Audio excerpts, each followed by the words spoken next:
MotoGP tyre pressure monitoring system will be implemented from this weekend. Just tell us how it's all going to work. Well, hopefully the plan is from this weekend we take the next stage of the programme where we will be doing a manual check only in the sprint and the main race on Sunday. It's a very complicated system.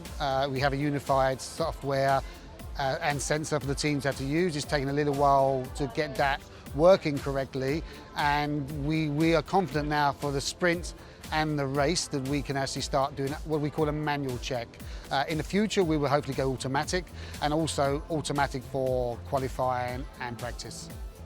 As you mentioned, it's a manual check that will be taking place. Will it be all riders that are checked, or will it be a select number? No, the way we're going to start, as I say, the next step is what we call a manual check. It's basically a random check. So during the sprint and the race, just before the end, I would choose X amount of riders and they will be called into Parc Fermé, and there we will check the data. We will check firstly the sensor works correctly, make sure the calibration is correct, there is no offset or anything like this, and it's accurate within the tolerance we specify.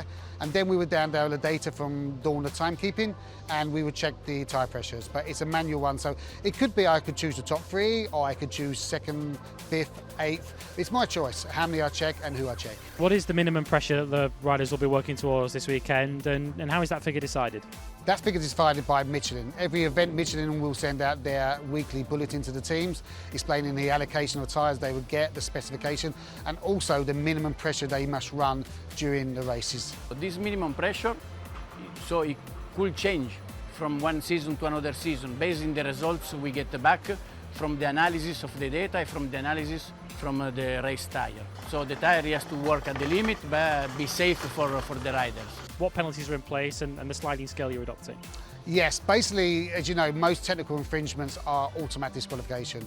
But because this is such a sensitive issue and a new system for everybody to understand, the matter was first discussed with the manufacturers, and they said, would it be possible to have a scale, as in increasing that scale as the more penalties occur. And then obviously we discussed the matter with the FIM stewards, because at the end of the day it's their decision on penalties, not ours or the teams, and they agreed with our concept that we would have a sliding scale. So what percentage of laps will riders need to meet the minimum tyre pressure, and how does that change from the TISO sprint to the race itself? It's basically what we've done, again, because it's the way the tyre pressures work, they take time to get up. So they tend to start a little bit low, it takes a few laps to reach that pressure.